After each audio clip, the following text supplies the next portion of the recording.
Introduction to a Traveller's Narrative, written to illustrate the episode of the Bab, by Edward Granville Browne. Part 1.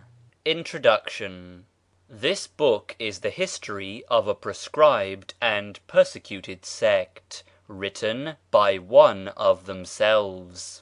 After suffering in silence for nigh upon half a century, they at length find voice to tell their tale and offer their apology. Of this voice I am the interpreter. So many Persian works of universally acknowledged and incontrovertible merit remain unpublished, not only in Europe, but in the East, that one who offers to the public as the result of his study and labour the translation and text of a quite recent compilation, whereof the authorship must remain unknown, and which must therefore rely solely on whatever intrinsic interest and merit it may possess, may reasonably be expected to state the considerations which have led him to select for publication such a work. This book is, as I have said, recent in composition, for, as appears from a passage which will be found on page 67, it was written probably during the year 1886. It is also anonymous.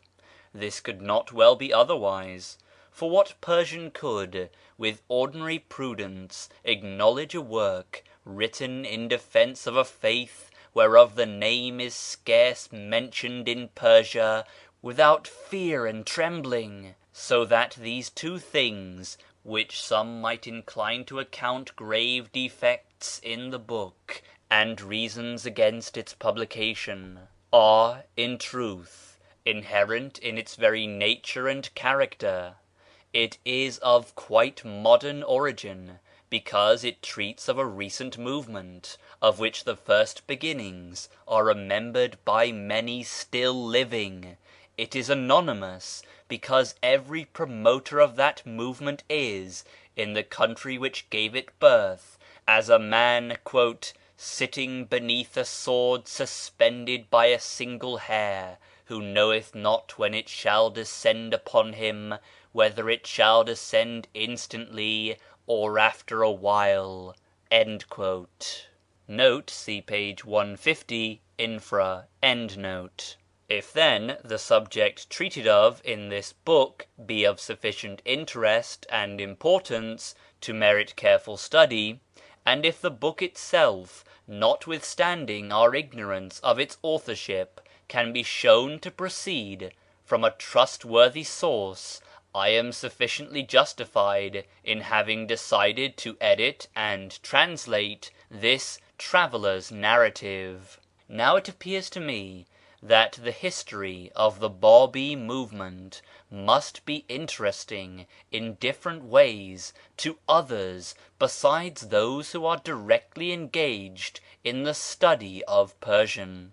To the student of religious thought it will afford no little matter for reflection, for here he may contemplate such personalities as by lapse of time pass into heroes and demigods still unobscured by myth and fable. He may examine, by the light of concurrent and independent testimony, one of those strange outbursts of enthusiasm, faith, fervent devotion, and indomitable heroism, or fanaticism if you will, which we are accustomed to associate with the earlier history of the human race. He may witness, in a word, the birth of a faith which may not impossibly win a place amidst the great religions of the world. To the ethnologist also it may yield food for thought as to the character of a people who, stigmatized as they often have been as selfish, mercenary, avaricious, egotistical, sordid, and cowardly, are yet capable of exhibiting under the influence of a strong religious impulse, a degree of devotion, disinterestedness, generosity, unselfishness, nobility, and courage, which may be paralleled in history but can scarcely be surpassed. To the politician, too, the matter is not devoid of importance. For what changes may not be effected in a country now reckoned almost as a cipher in the balance of national forces by a religion capable of evoking so mighty a spirit?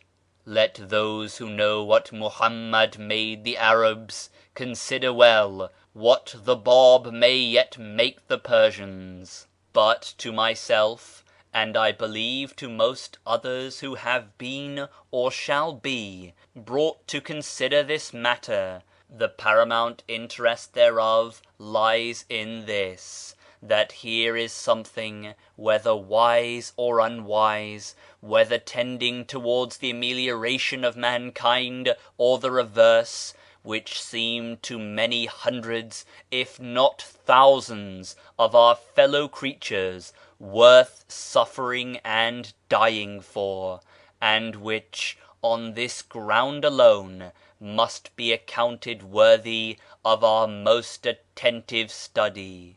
I have now to explain how this book came into my hands, what, so far as I have been able to learn, were the causes which led to its composition, and why, with certain reservations which will be presently specified, we are warranted in regarding it as a true and authentic account of the events which it relates. In order to make this explanation clear, it is necessary for me to describe briefly how my attention was first directed towards this subject, how my interest in it was kindled, how the means of investigating it were made available to me, and how the investigation whereof this book is at present the final outcome was conducted. One day, some 7 years ago, I was searching amongst the books in the University Library of Cambridge for fresh materials for an essay on the Sufi philosophy, in the study of which I was then chiefly engaged, when my eye was caught by the title of Count Gobineau's Religions et philosophies dans l'Asie centrale.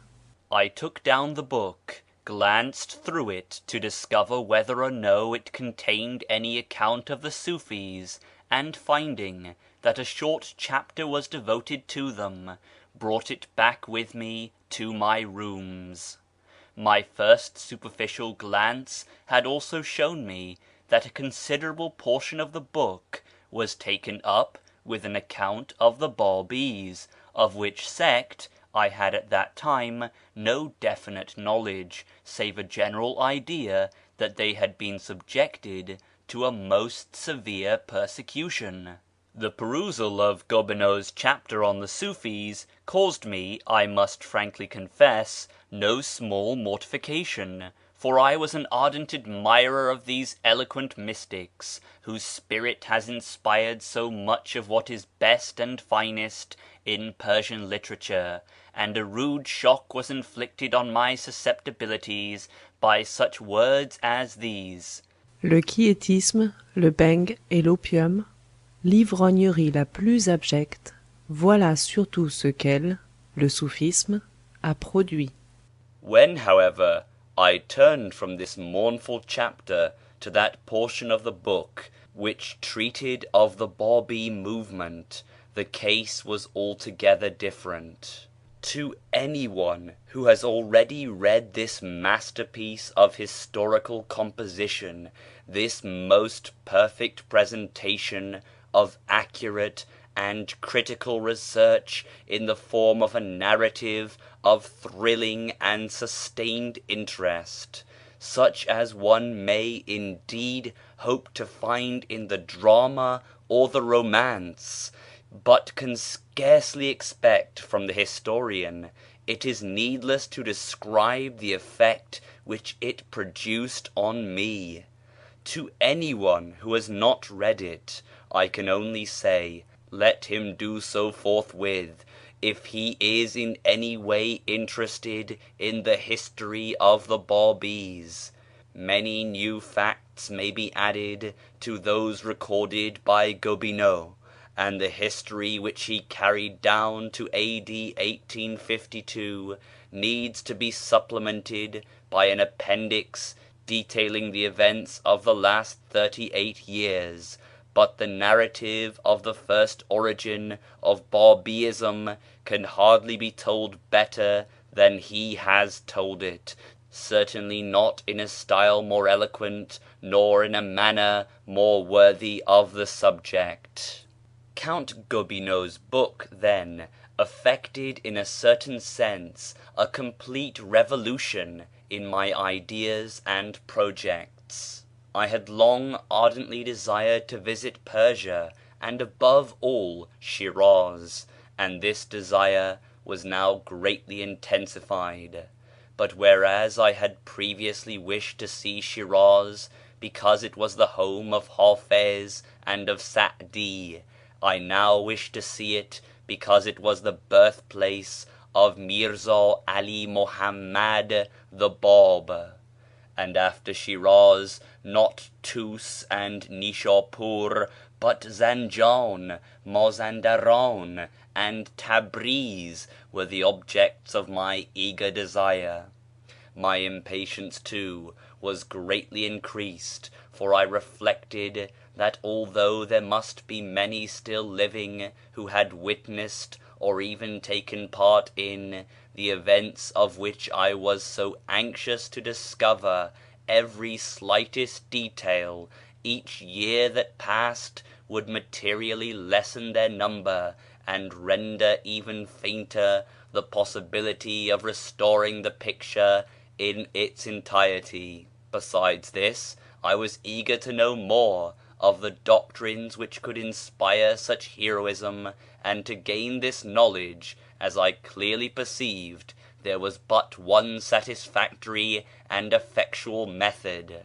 As Anquetil du Perron had succeeded in unlocking the secrets of the Zoroastrian religion by going amongst those who professed it, winning their confidence, and eventually, after infinite patience and endeavour, obtaining copies of their sacred books and a clue to their contents, so I, if I were to succeed in fathoming the mysteries of the Bábí faith, must go to the land of its origin, strive to become intimate with some of its votaries, and from these obtain the knowledge which I sought.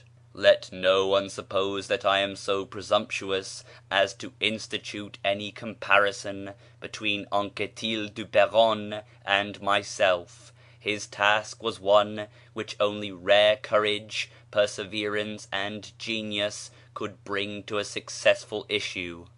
He had to induce the suspicious, taciturn, and uncommunicative priests of an ancient national religion, actuated by no desire of making proselytes, to impart to him a secret doctrine and ritual hitherto most jealously guarded.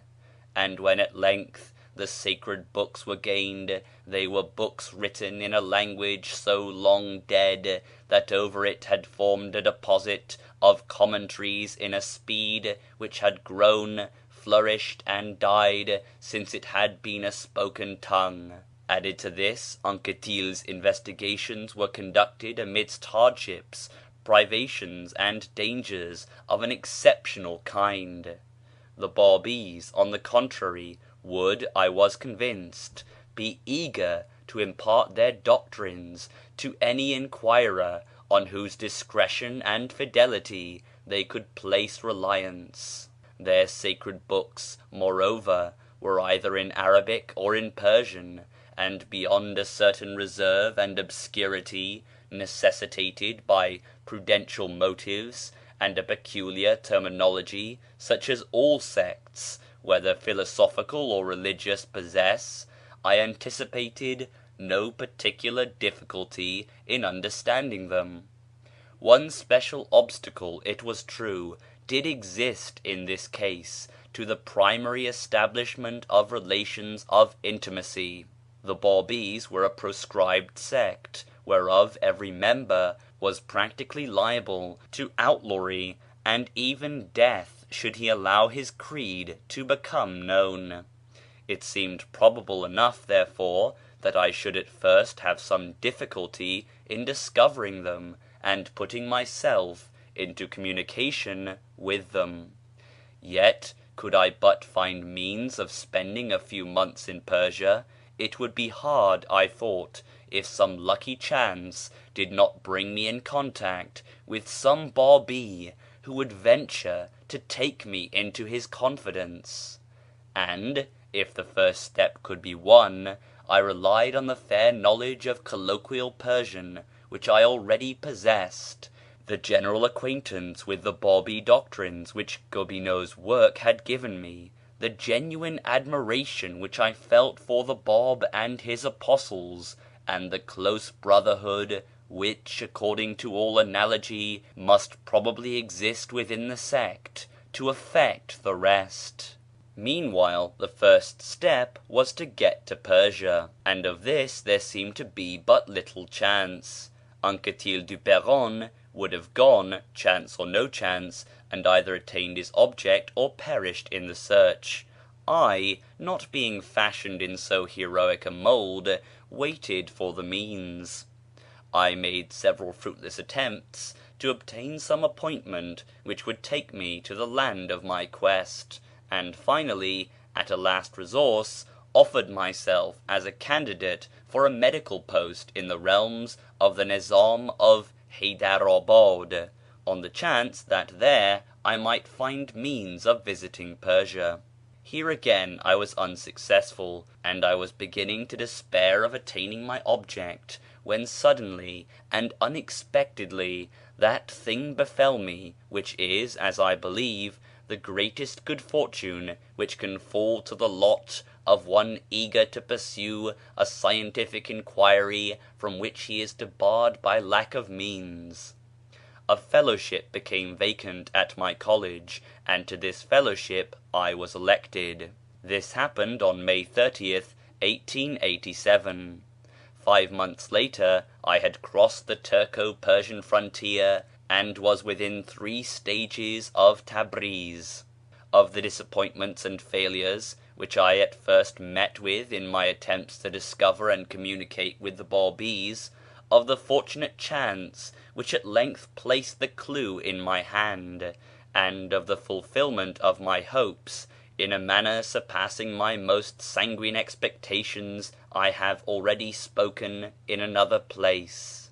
Note Journal of the Royal Asiatic Society for 1889, Volume 21, New Series, pages 486 to 489, 495 to 496, 501, etc. Endnote.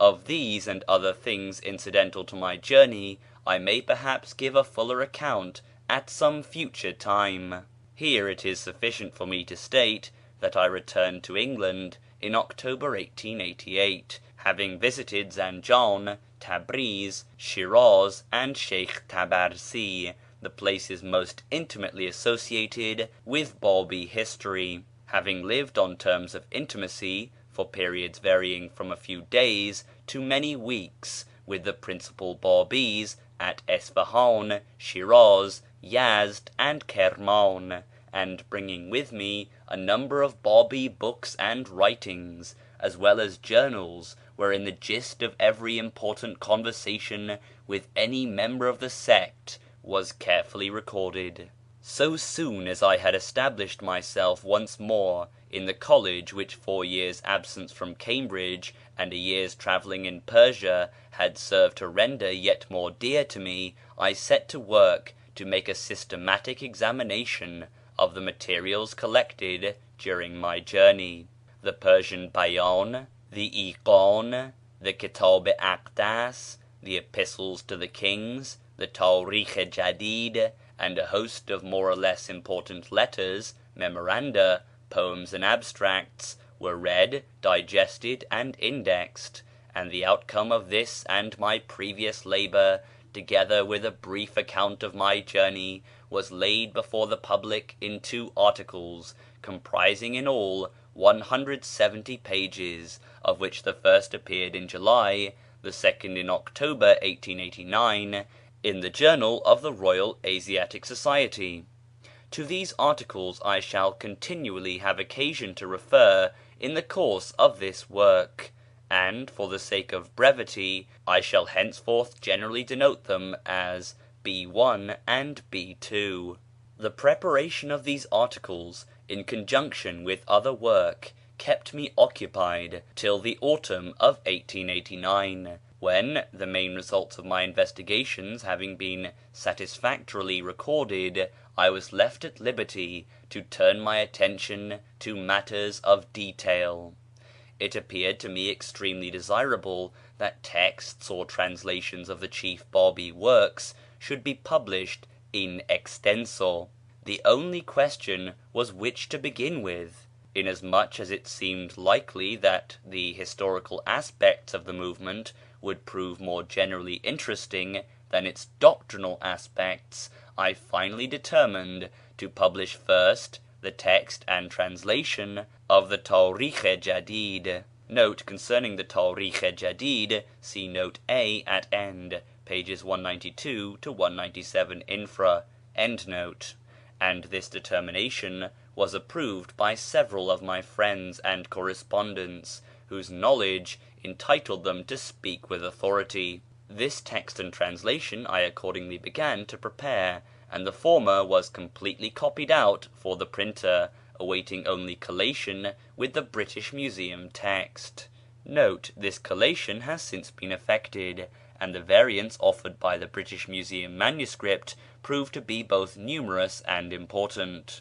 Should the publication of the work be proceeded with, it would be necessary to collate also the defective manuscript recently acquired by the St. Petersburg Library, the closing words of which occur on page 235 of my manuscript. See Note 1 at the foot of page 192 infra, and the forthcoming 6th volume of Baron Rosen's Collection scientifique, page 244, end note. While the latter was in an advanced stage of progress, when circumstances immediately to be detailed occurred, which postponed the completion of that work, and substituted for it another, the present. My researches amongst the Bábís in Persia had, at a comparatively early stage, revealed to me the fact that since Count Gobineau composed his work, great changes had taken place in their organization and attitude. I had expected to find Mirza Yahya, Subh-i Azal, Hazrat-i Azal as Gobineau calls him, universally acknowledged by them as the Báb's successor, and the sole head to whom they confessed allegiance. My surprise was great when I discovered that, so far from this being the case, the majority of Bábís spoke only of Behá as their chief and prophet, asserted that the Báb was merely his herald and forerunner. Those who had read the Gospels, and they were many, likened the Báb to John the Baptist, and Behá to Christ, and either entirely ignored or strangely disparaged Mirza Yahya. It took me some time fully to grasp this new and unexpected position of affairs, and perhaps I should not have succeeded in doing so had it not been for the knowledge of the former state of things which I had obtained from Gobineau's work, and the acquaintance which I subsequently made in Kerman of 5 or 6 persons who adhered to what I may call the old dispensation, and regarded Mirza Yahya, Subh-i Azal, as the legitimate and sole successor of the Báb. To state briefly a long story, the case stands thus. 1. Mirza 'Ali Muhammad the Báb, during his life, chose from amongst his most faithful and most gifted disciples 18 persons called the Letters of the Living, Hurufat-i, who together with himself the point (nuqṭe) constituted the sacred hierarchy of 19, called the First Unity (Wāḥid i Awwal). Of these letters I have not been able to obtain a complete list, and indeed it would appear that the whole hierarchy was never made known. Mirza Yaḥya Subh i Ezel held the fourth place in this hierarchy, and on the death of the point and the two first letters rose by a natural process of promotion to the position of chief of the sect. See Note 1 on page 95, infra. Baha, whose proper name is Mirza Hussein Ali of Nur, was also, according to Gobineau, Religions et philosophies, page 277, included in the unity. Gobineau has, however, mistaken the relationship which existed between him and Mirza Yaḥya. That the two are brothers, or rather half-brothers, born of the same father by different wives, is a fact established by convincing testimony. Compare pages 56, note 2, 63 top, and 373, 2. Mirza Ali Muhammad the Bāb declared explicitly and repeatedly in all his works that the religion established by him and the books revealed to him were in no way final, that his followers must continually expect the advent of him whom God shall manifest, who would perfect and complete this religion, that though he whom God shall manifest would not, it was hoped, delay his appearance for more than 1511, or at most 2001 years, these numbers being represented in Kabbalistic fashion by the words Ghiyath and Mustaghāth, he might appear at any time, and that, whenever one should appear claiming to be he whom God shall manifest, his very being, together with his power of revealing verses, would be his sufficient signs. All who believed in the Bāb were solemnly warned not to reject one so characterized and making such a claim, and were commanded, in case of doubt, to incline towards belief rather than disbelief. 3. During the sojourn of the Bābī exiles at Adrianople, Baha, according to Nabil in A.D. 1866-7, suddenly claimed to be he whom God shall manifest, in proof of which he revealed sundry signs, ayat, in eloquent Arabic and Persian, wherein he summoned all the Bābīs to acknowledge him as their supreme and sole chief and spiritual guide. Most of the Bābīs eventually made this acknowledgment, vowed allegiance to Baha, and thereby became Bahā'ís. Some few refused to transfer their allegiance from Mirza Yaḥya Subh i Ezel, who himself strenuously resisted Baha's claims, which he regarded in the light of an usurpation and rebellion, and these were thenceforth known as Ezelis. Thus did the great schism take place, which divided the Bābīs into two unequal parties, a large majority of whose unbounded and almost incredible love and reverence the object is Baha, a small minority whose eager gaze is directed not to Acre in Syria but to Famagusta in Cyprus, where dwells the exiled chief whom they refuse to disavow. Needless is it to say how bitter is the animosity which subsists between the Bahais and the Ezelis. Amongst both factions I have found good men and faithful friends, and from the chiefs of both and their sons I have met with much kindness. Wherefore I would for the present touch as lightly as may be on this painful matter, leaving my readers to draw their own conclusions from what is hereinafter set forth. The general nature of the arguments for and against either side will be found summarized at pages 514 and 515 of my first and pages 997 to 998 of my second article on the Bábís in the J.R.A.S., to which I refer such of my readers as are curious to examine the matter more minutely. Of one thing there can, in my opinion, be but little doubt: the future, if Bábíism, as I most firmly believe, has a future, belongs to Behá and his successors and followers.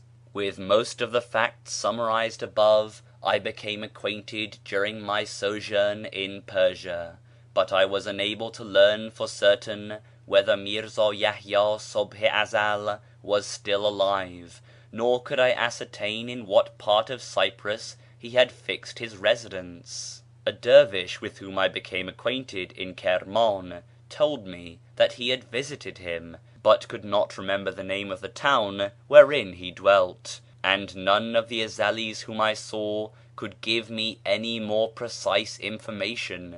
In my first paper on the Bábís in the J.R.A.S., pages 516 to 517, I was therefore compelled to confess my failure in all attempts to elucidate this point.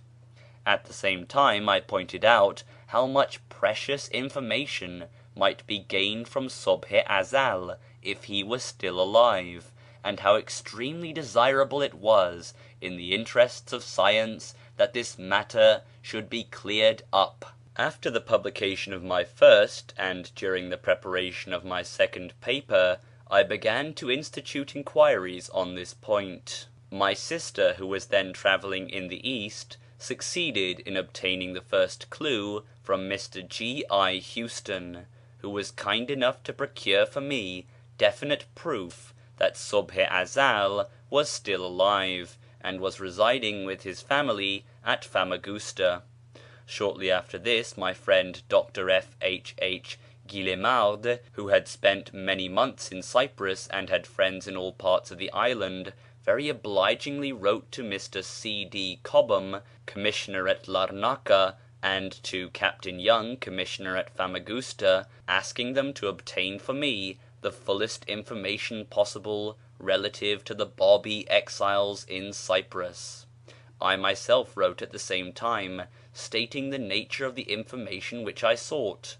Both Captain Young and Mr. Cobham responded to my request with a kindness for which I cannot sufficiently express my gratitude, and so vigorously and energetically did they push their inquiries that I was soon in possession of all the chief facts relating to the Bábí exiles. Captain Young, indeed, spared no pains to clear up every point connected with the inquiry. The day after he received my letter he paid a visit to Subh-i-Azal, questioned him concerning his life, his adventures, and his doctrines, asked for information on sundry points mentioned in my paper, and forwarded to me a complete account of all that he had learned.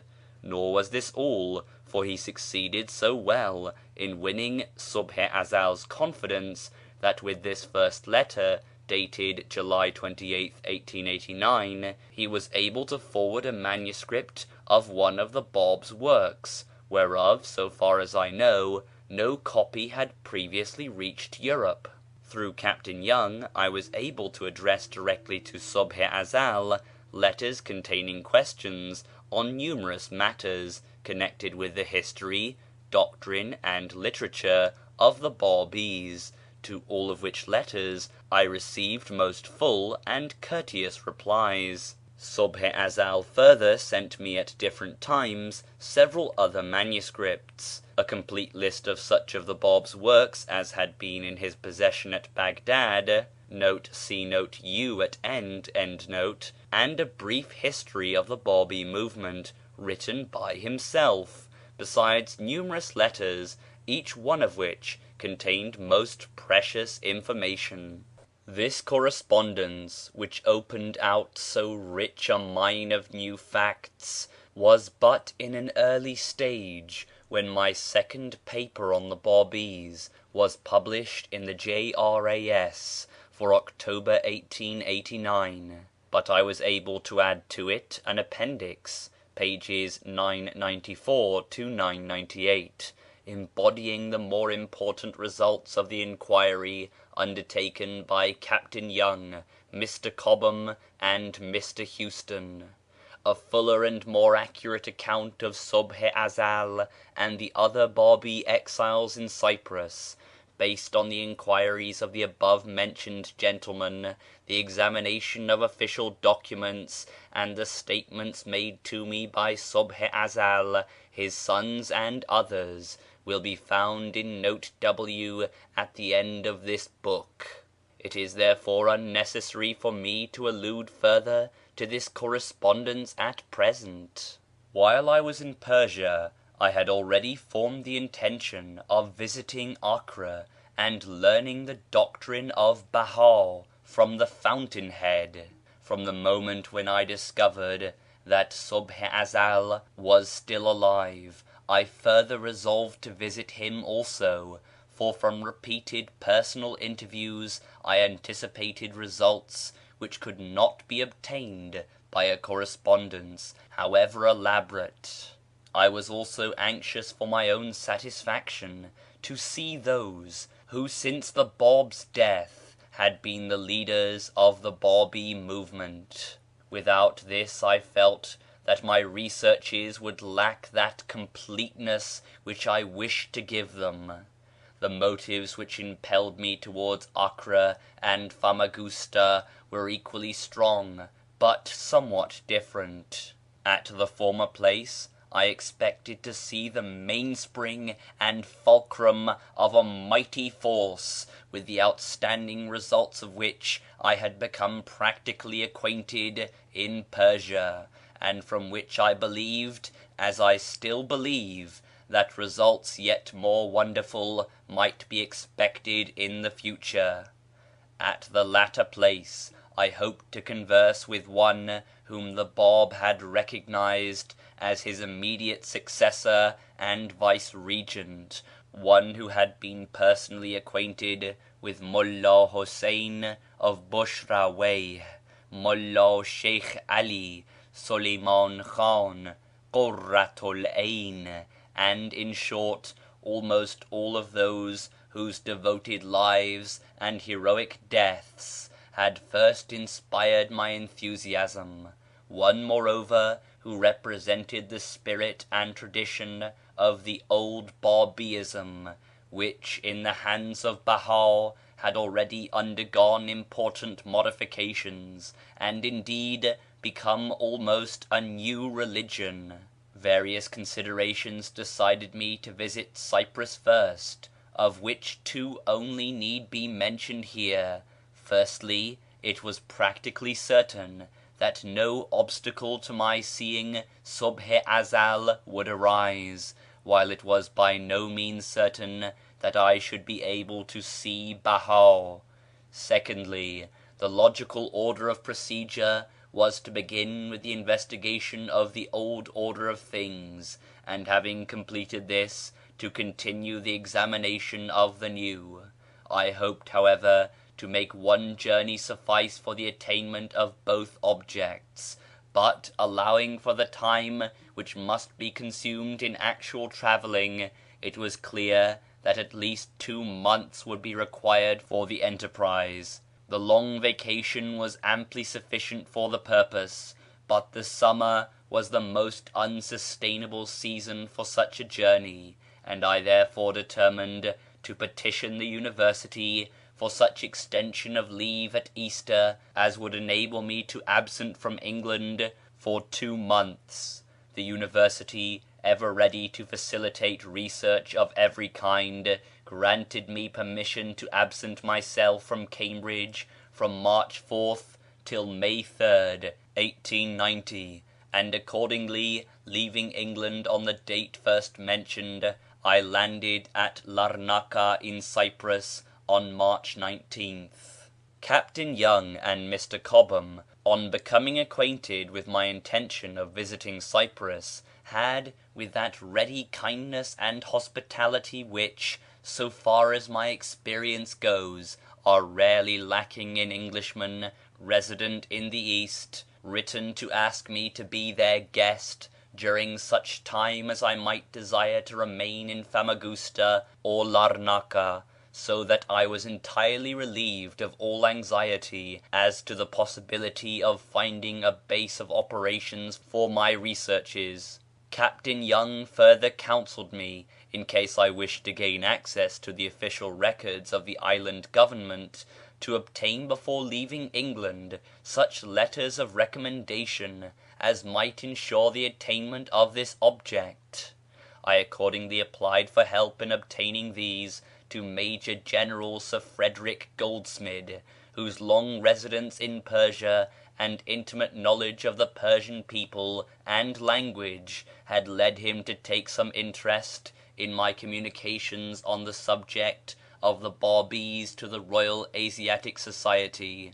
He spared no pains to further my plans, and introduced me to Sir Robert Biddulph, who very kindly gave me a letter to Sir Henry Bulwer, the Governor-General of Cyprus, asking him to allow me, so far as might be permissible or expedient, to inspect such official documents as might throw light on the object of my investigations. In Larnaca I spent only one day, the shortness of the time at my disposal and my eagerness to see Subh-i-Azal compelling me, with great reluctance, to forego the pleasure which a more prolonged sojourn under Mr. Cobham's hospitable roof would have afforded me. The day passed most pleasantly, for in my host I found not only an accomplished Oriental scholar and a traveller to whom few regions of the habitable globe were unknown, but a genial friend and a warm sympathizer in my researches.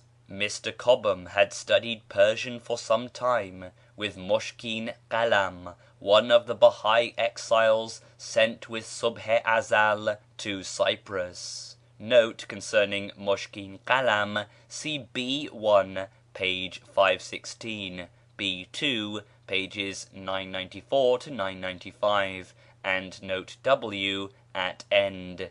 Endnote. And from him had learned much concerning the new religion. Subh-i-Azal, however, he had not seen, for Mushkin Qalam, as was natural, had spoken only of Baha, and had entirely ignored the existence of a chief whose authority he disavowed. On the following day, Thursday, March 20th, 1890, I bade farewell to Mr. Cobham, and after some 6 hours spent in a somewhat antiquated vehicle belonging to a loquacious Italian who had fought for Garibaldi, found myself at Famagusta, or rather its suburb Varoshia, where I met with a most cordial welcome from Captain and Lady Evelyn Young. Captain Young at once sent a message to Subh-i-Azal's son, Abdul Ali, who keeps a shop in Varoshia, requesting him to come to the Konaq. In a short time he appeared, and I was much struck by the refinement of his manner, the intelligence revealed by his countenance and conversation, and the courteousness of his address. Our conversation was conducted in Persian, which, though he had never been in Persia, he spoke as his mother tongue. It was soon arranged that I should visit Subh-i-Azal on the following day at whatever time he should appoint. Next morning we received a message to the effect that Subh-i-Azal was prepared to receive us as soon as we could come. At about 11 a.m., therefore, Captain Young drove me into the town, which is situated about a mile from the suburb of Varoshia. As I had not entered within the walls of Famagusta on the preceding day, I now saw for the first time the massive fortifications, the multitudinous churches, whereof the number, as is currently reported by the inhabitants, equals the number of days in the year, and the desolate neglected streets of that most interesting relic of the Middle Ages.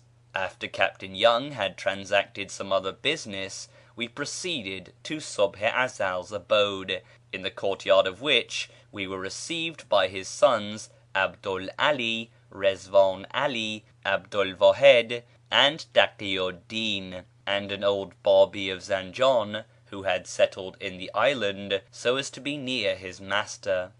Accompanied by these, with the exception of the last mentioned, we ascended to an upper room, where a venerable and benevolent-looking old man of about 60 years of age, somewhat below the middle height, with ample forehead on which long-cherished desire was fulfilled, I stood face to face with Mirza Yahya Subh-i Azal, the morning of eternity, the appointed successor of the Báb, the fourth letter of the first unity. This my first interview was necessarily short and somewhat formal, for I had yet to win the confidence of Subh-i Azal, and induce him, little by little, to speak without reserve of those things whereof I so earnestly desired to hear. In this, thanks to the confidence with which Captain Young's kindness had already inspired Subh-i Azal, and the very vivid picture of the chief actors in the Bábí movement which, first derived from the perusal of Count Gobineau's work, had continued to glow and glow in my mind till it became almost as a part of my personal experience, I was completely successful. During the fortnight which I spent at Famagusta, I visited Subh-i Azal daily, remaining with him, as a rule, from 2 or 3 o'clock in the afternoon until sunset. Lack of space forbids me from describing in detail and consecutive order the conversations which took place on these occasions. Notebook and pencil in hand, I sat before him day by day, and every evening I returned to Varoshia with a rich store of new facts, most of which will be found recorded in the notes wherewith I have striven to illustrate or check the statements advanced in the following pages. Apart from the delight inseparable from successful research, my stay at Famagusta was a very pleasant one, for from every one with whom I came in contact, but most of all from Captain and Lady Evelyn Young, I met with a kindness which I can never forget. Besides my visits to Subh-i Azal in the afternoon, I often spent some portion of the morning with his son 'Abdu'l 'Ali, and we were sometimes joined by Rizván 'Ali, or by one or other of the few Azalis who have settled in Famagusta. During these conversations I learned many new facts of greater or less importance. The reserve which had at first been apparent in Subh-i Azal gradually disappeared, and at each successive interview I found him more communicative. Although our conversation was chiefly on religious topics and the history, biography, doctrine and literature of the Bábís, other matters were occasionally discussed. Of the Báb and his few apostles and followers, as of his own life and adventures, Subh-i Azal would speak freely. But concerning the origin of the schism, which for him had been attended with such disastrous results, and all pertaining to Behá and the Bahais, he was most reticent, so that, perceiving this subject to be distasteful, I refrained for the most part from alluding to it. During these conferences Subh-i Azal's sons were always present, though they hardly spoke in the presence of their father, towards whom they observed the utmost deference and respect. Tea was always served in the Persian fashion, but tobacco in all forms was conspicuous by its absence, the Azalis, unlike the Bahais, following the injunctions of the Báb in this matter. In the course of each visit, or sometimes when I was leaving the house, Subh-i Azal's youngest son, Taqiyu'd-Din, a pretty graceful child about 13 years of age, used to present me with a little bunch of roses, or such other flowers as the modest garden attached to the house would afford.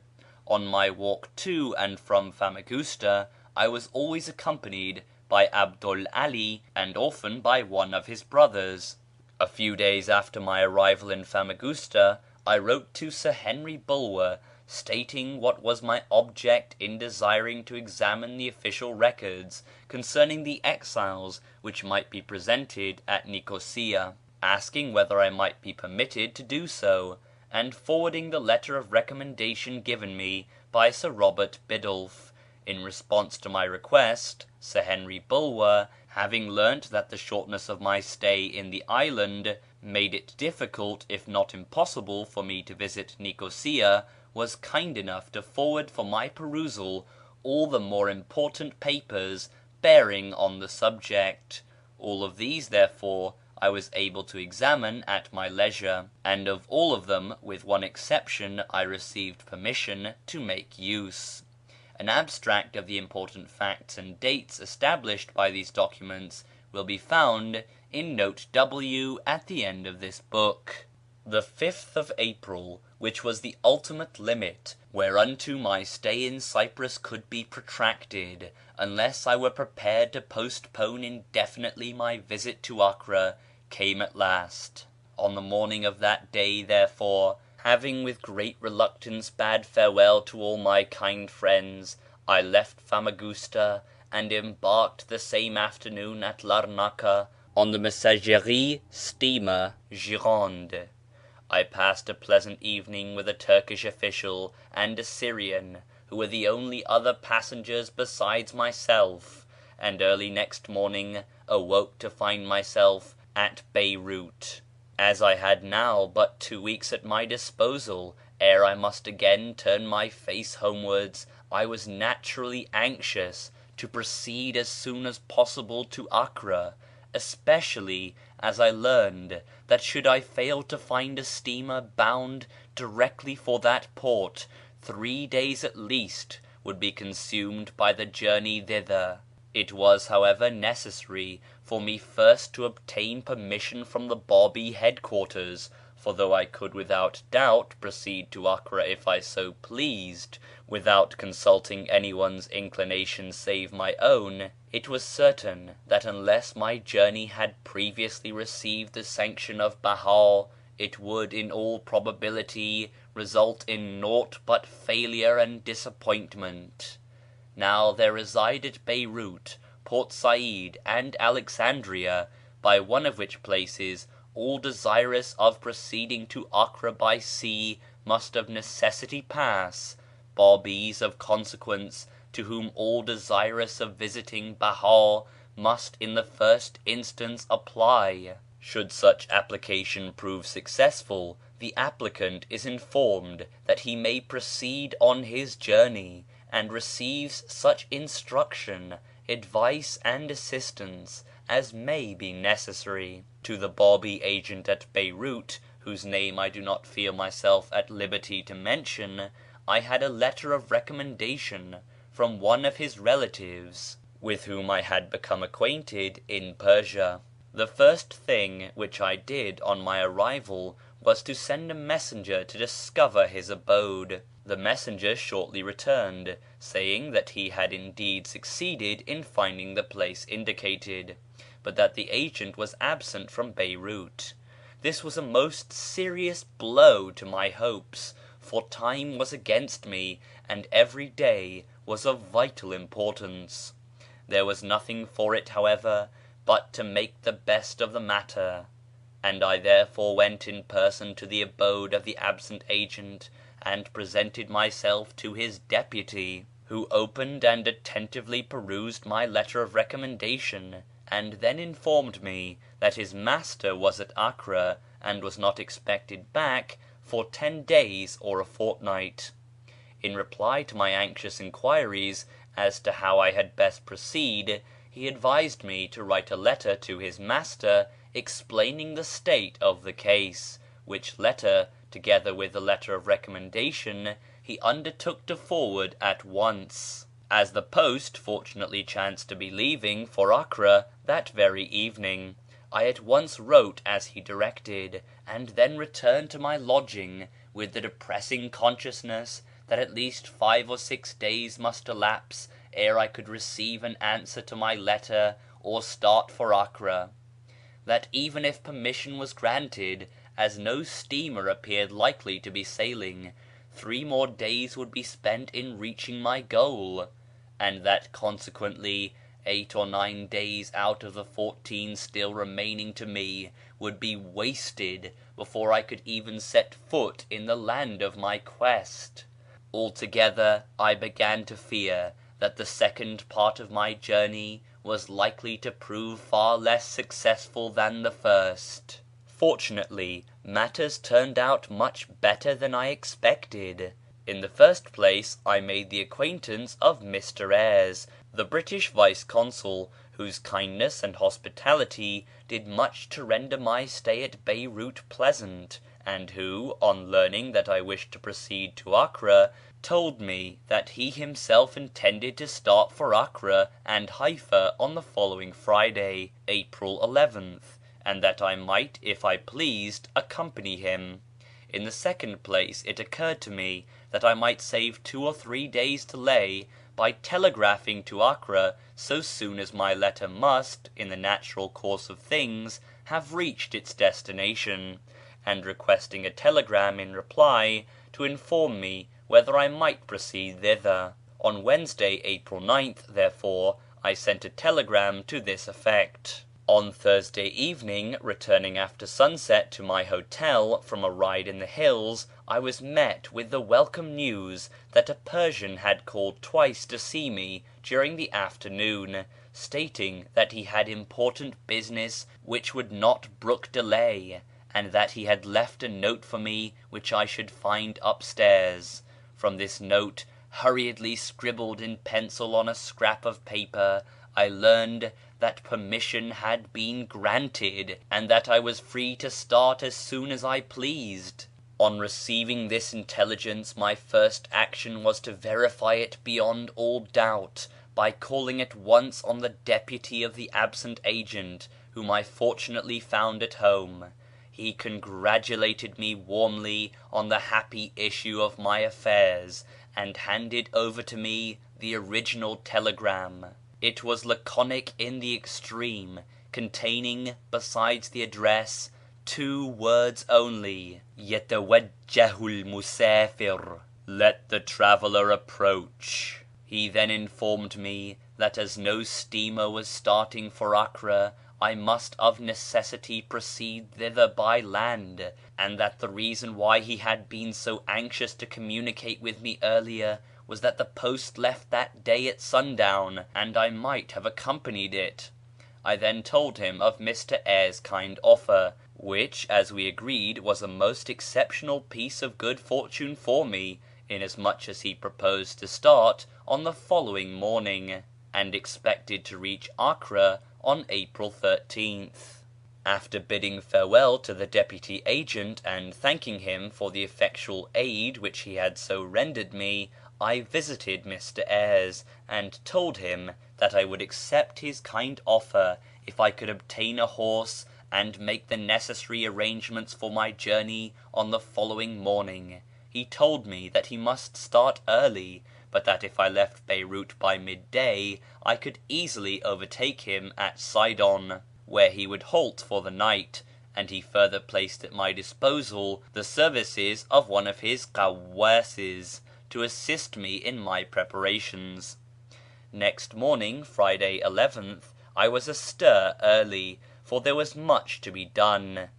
With the help of my friend Jamalu'd-Din Bey of the Imperial Ottoman Bank, and the active cooperation of the kawwas of the consulate, all was at length satisfactorily arranged, and shortly after midday I found myself on a sturdy, good-looking, but somewhat indolent horse, with a khurjeen pair of saddlebags containing the most indispensable of my effects behind me, plodding along a sandy road bordered with cactus in the direction of Sidon, where, the road being fortunately easy to follow, I arrived without mishap at sundown.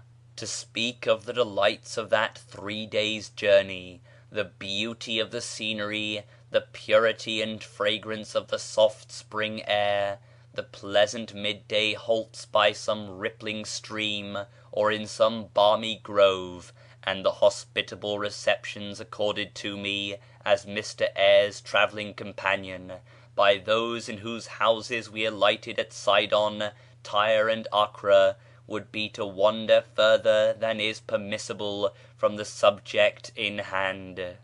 Suffice it to say that, thanks to Mr Eyre's kindness in allowing me to accompany him, a journey which, if performed in solitude, would have lost more than half its charm, was rendered enjoyable in the highest degree. The last day was perhaps the most delightful of all, and I was greatly astonished, on entering the Acre plain, to behold a wealth of beautiful gardens and fragrant orange groves, such as I had little expected to find in what Behá has stigmatized as "the most desolate of countries." Akhrabul bilad. I subsequently mentioned this feeling of surprise to the Bábís at Acre, who replied that had I seen it when Behá first came there nearly 22 years ago, I would not have deemed the title misapplied, but that since he had dwelt there it had assumed this fair and comely aspect. End of Introduction to a Traveller's Narrative by Edward Granville Browne, Part 1. Recording by Nicholas James Bridgewater.